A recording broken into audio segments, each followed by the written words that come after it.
Սոսի հեռուստատեսության եթերում լուրեր լրատվական ծրագիրն է, բարև ձեզ։ Արցախյան պատերազմի մարտերի մասնակցել է նաև Կորնիձորը, տվել նահատակներ։ Գյուղացիները վաղուց էին ցանկանում նրանց հիշատակը հավերժացնող խաչքար կառուցել, եւ ահա այդ ցանկությունը իրականություն դարձավ Սյունիքի մարզպետի եւ Պաշտպանության նախարարի խորհրդական գեներալ լեյտենանտ Մուրազ Սարգսյանի ջանքերով։ Արցախյան պայքարի ինքնապաշտպանական ու ազատագրական թեժ մարտերին ակտիվորեն մասնակցել է Գորիսի տարածաշրջանի Կորնիձոր գյուղը։ Մարտերի ընթացքում բազմաթիվ կորնիձորցիներ են զոհվել։ Այդ օրերից գյուղի մեծագույն ցանկություններից էր պաշտպանական մարտերում նահատակված հերոսների հիշատակին խաչքար կանգնեցնելը։ Տարիներ անց կորնիձորցիների երկար սպասված ցանկությունն իրականություն դարձավ Սյունիքի մարզպետ Սուրիկ Խաչատրյանի Պաշտպանության նախարարի խորհրդական գեներալ լեյտենանտ Մուրազ Սարգսյանի ջանքերով։ Այո, մենք չպետք է մոռանանք ոչ կռվող տղաներին, ոչ զոհվածներին, սա շարունակական ալնել։ Նախաձեռնողներին փառք ու պատիվ, որոնք չեն մոռացել իրենց նահատակված ընկերներին, իրենց համագյուղացիներին եւ առհասարակ անցած ճանապարհը։ Գնաց Արաբոն, հետևից Արամոն, հետևից Տիգրան Մեծիշասոնց ու բերեց դարձեց մի հատ մեծ ազգային ազատագրական շարժում, որին միացավ ամբողջ հայազգը, ոստի ամբողջ հայազգի հաղթանակն է։ Տիկին Ռայայի 5 որդիները Արցախյան ազատագրական պայքարի ակտիվ մասնակիցն են եղել։ Այդ օրերին նրանց նման ողջ Կորնիձորն է ոտքի կանգնել։ Մեկը առաջացույց եկալ ասան բայ կարողա թուրք լինի։ Հետո սպասալ եմ, տեսալ եմ չէ որ թուրք չէ, ասան խնդրում եմ էլի տղաները որ պոստում է, աչուձախ լրի պոստերը մենիլալ։ Արակեցի եւ ամբողջ գյուրը սկսեց վառվել տները, սկսեց կանգուն շենք չի եղել, սաղ վառված, փչացրել էին, բայց ապրեն։ Արդեն գործնելու բան չունեին եւ բոլորը միասին ոտքի ելան եւ պայքարեցին եւ հաղթեցին։ Կորնիձորցիները պատերազմի ողջ ընթացքն այսօրվա պես են հիշում, գրեթե ամեն օր գյուղը ռմբակոծվում էր, ինքնապաշտպանական մարտերին միացել էին մեծից փոքր։ Թորուսել այզն հետ, խրամատում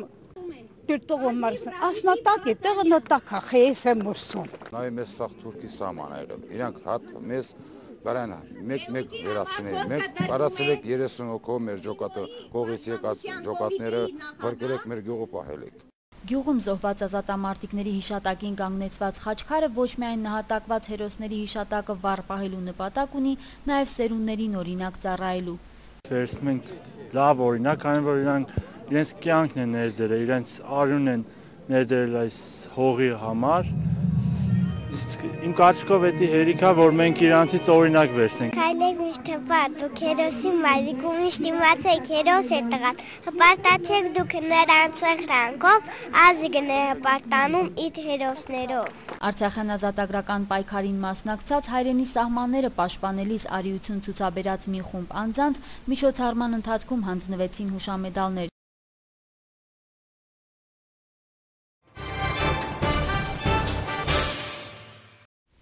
Իսկ Կապանում պետթատրոնի դահլիճում պարգևատրվել են մի խումբ ազատամարտիկներ, այդ թվում 5 հետմահու։ Նախաձեռնության հեղինակը ազատամարտի վետերանների միասնություն հասարակական կազմակերպության մարզային կառույցն էր։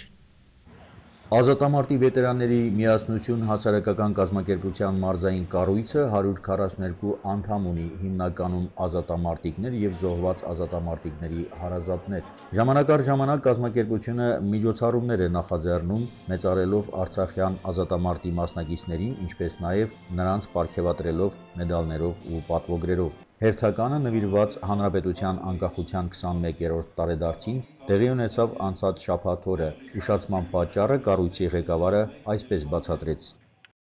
Մենք պետք է սեպտեմբերի 21-ին մեր անկախության օրը նշենք, ուղղակի մեդալներ ուշացման պատճառով եւ զորավարությունների պատճառով մի քիչ ուշացրեցինք եւ այսօր պետք է ուզում ենք արժան մատուցենք մեր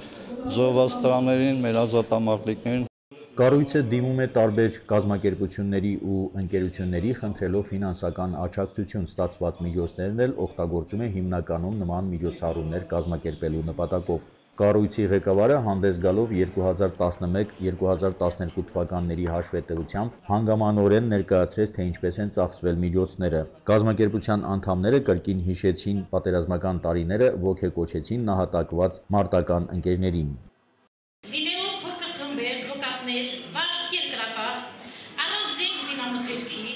Հայթայթելով զինատեսակներ և մեծարգոս սպարապետ Վազգեն Սարգսյանի շնորհիվ ստեղծվեց հզոր բանակ,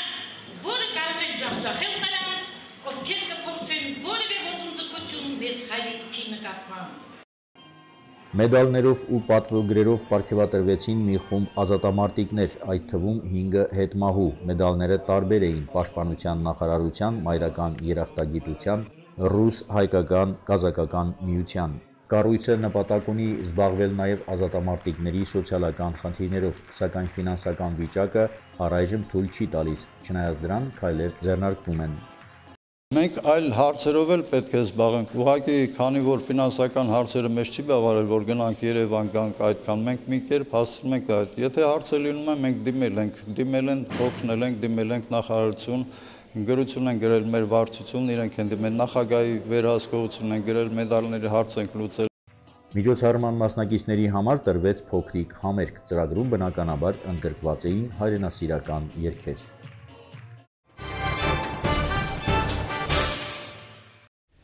Գալիք շաբաթ Էջմիածնում կայանալիք գրերի գյուտից մինչև գրականություն հանրապետական փուլին մասնակցելու է Քարահունջի դպրոցը։ Մարզային փուլում լավագույնը ճանաչված կրթօջախի 50 րոպեանոց բեմականացումը մրցելու է մյուս մարզերի հաղթողների հետ։ Մայրաթոր Սուրբ Էջմիածնի քրիստոնեական դաստիարակության կենտրոնը կրթության և գիտության նախարարության հետ համատեղ միջոցառումների շարք է նախաձեռնել նվիրված Սուրբ Մեսրոպ Մաշտոցին և հայ գրատպության երախտավորներին։ Ուսումնական տարվա սկզբից արդեն հայտարարվել էր մարզի դպրոցների միջև գրերի գյուտից մինչև գրատպություն մրցույթի անցկացման մասին ու Կապանում մասնակցության հայտ էր ներկայացրել 5, Գորիսում 3, Սիսիանում 2 գյուղական, Նորավանի և Բռնակոթի դպրոցները։ Մեղրիից ու Ագարակից ոչ մի կրթօջախ ցանկություն չէր հայտնել մասնակցելու մրցույթին։ Գալիք շաբաթ Էջմիածնում տեղի ունենալու մրցույթի եզրափակիչ փուլն ու Սյունիքի մարզը ներկայացնելու է Քարահունջի դպրոցը։ Անցած շաբաթ օրը մարզկենտրոնի թիվ 1 դպրոցի դահլիճում տեղի ունեցավ մրցույթի մարզային փուլը, որին Քարահունջի թիմի հետ մասնակցում էին նաև Սիսիանի Նորավան գյուղի և Կապանի թիվ 2 ավագ դպրոցների աշակերտները։ Յուրաքանչյուր կրթօջախի հնարավորություն տրվեց 50 րոպեի ընթացքում օգտագործելով տարբեր հնարներ ներկայացնել գրերի ստեղծումն ու առաջին գրքի լույս տեսնելը։ Կապանի կրթօջախը բեմ էր հանել ավելի քան 6 տասնյակ աշակերտներ, որոնք իրար հաջորդելով պատմական անցուդարձը ներկայացնող անգիրներ էին ասում։ Ավելի շատ պատմության բաց դաս էր հիշեցնում կապանցիների ելույթ, միայն վերջաբանը մնաց հանդիսատեսի հիշողության մեջ։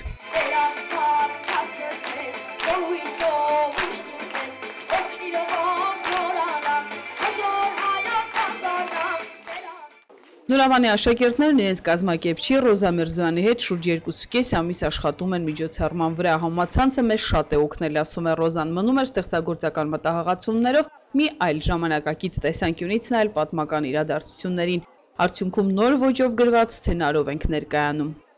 Շատ նյութեր ունենք, դիդակտիկ պատրաստած, դրա պաստառներ ունենք, բացի դրանից էլի ձևավորման այլ պարագաներ, մեծ հնարավորություն է եւ երեխաները իրենց ցույց տան եւ ինչու՞ չէ նաեւ կազմակերպիչները իրենց հնարավորությունները ցույց տան բոլորին։ Հենց նախապատրաստական փուլում ակնհայտ էր, որ Քարահունջի դպրոցը բավականին մեծ աշխատանք է կատարել։ Բեմի դեկորների, տեսանյութերի, երաժշտական ձևավորման, ինչպես նաեւ բեմադրության, մասնակիցների հանդերձանքի հարցերում, այդ թվում նաև սցենարի հարցում։ Մենք ինքներս մեր դպրոցի շրջանակներում այդ բոլոր աշխատանքները դիզայներական կատարել ենք եւ իհարկե մեզ օգնել է մեր զինղեկը 188 աշակերտ ունի կրթօջախը, ասում է տնօրենը, ձգտում ենք անարձագանք չթողնել ոչ մի մրցույթ կամ այս կարգի միջոցառում։ Ամբողջ կոլեկտիվն է այնպես աշխատում, որ քաղաքային դպրոցների կողքին ամոթով չմնանք։ Այն պահը, որ Գորիսում չէին սպասում, որ գյուղական դպրոց կընդգրկեն եւ կուղարկեն մարզային փուլի, ես ինձ շատ լավ զգացի, որտեղ միշտ ես նշանաբան եմ ունեցել իլուր աշխարհի հայտարարել, որ գյուղական դպրոցներում էլ ճաշակով, գեղեցիկ, լավ երեխաներ կան, որ պետք է Երևան, բայց միշտ կարծես ինչու ստվերում էր մնացել գյուղական դպրոցները եւ շնորհակալ եմ այս միջոցառման բոլոր կազմակերպիչներին։ Երեխաները առանց կասկածելու գիտեին, որ իրանք կհասնեն ամեն ինչի։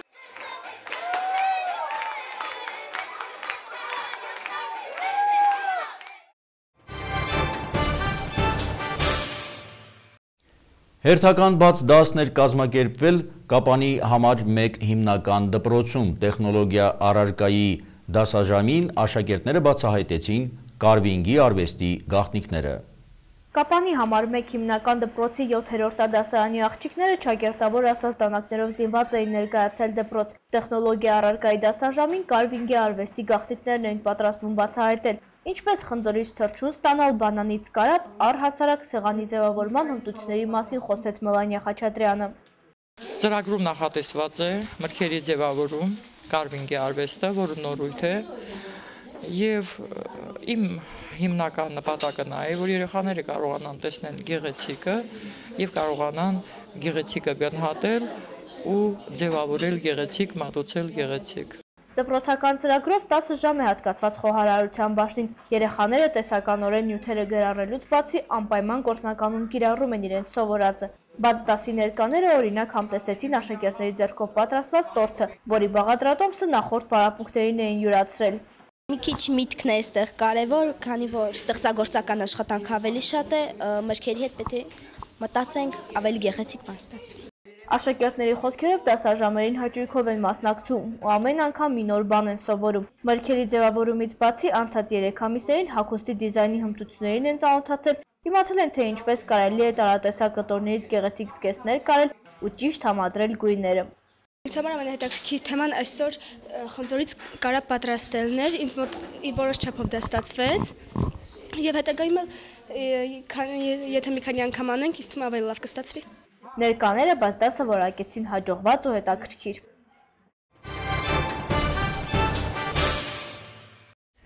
Ֆուտբոլասերների համար Ֆուտբոլի հանրապետության բարձրագույն խմբի առաջնության հերթական մրցափուլում Կապանի Գանձասարը արտագնա խաղում ոչ ոքի 0-0 խաղաց Ուլիսի հետ։ Գանձասարը մրցաշարային աղյուսակի առաջատար եռյակում տեղ գրավելու համար հնարավորություններ է պահպանում։ Երրորդ տեղում ընթացող Իմպուլսը նույնպես ոչ ոքի էր խաղացել, իսկ այդ թիմից Գանձասարը հետ է մնում 1 միավորով։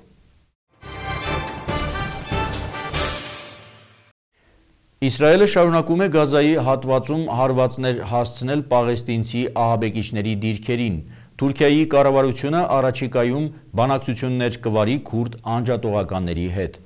Թողարկման միջազգային լուրերը։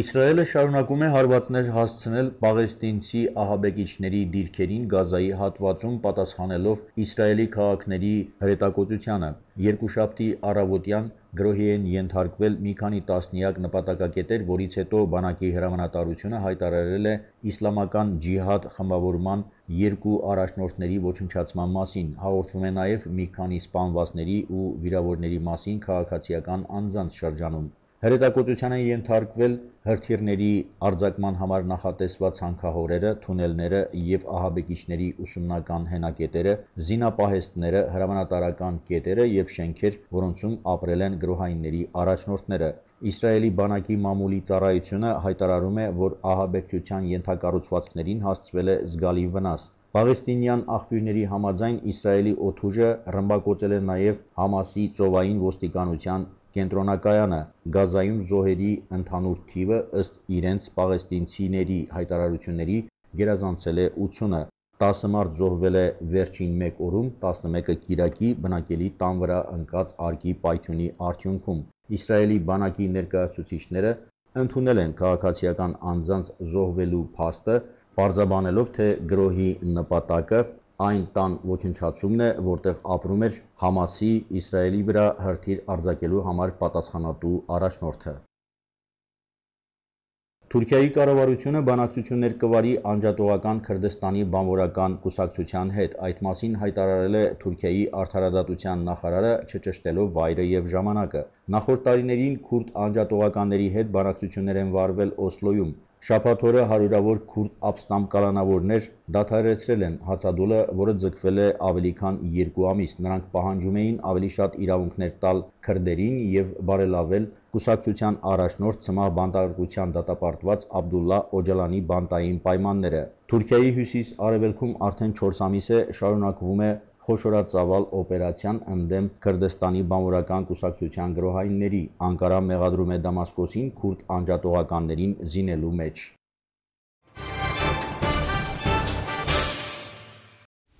Սոսի հեռուստատեսության եթերում լուրեր լրատվական ծրագիրներ։ Ես ձեզ հրաժեշտ եմ տալիս մինչ նոր հանդիպում։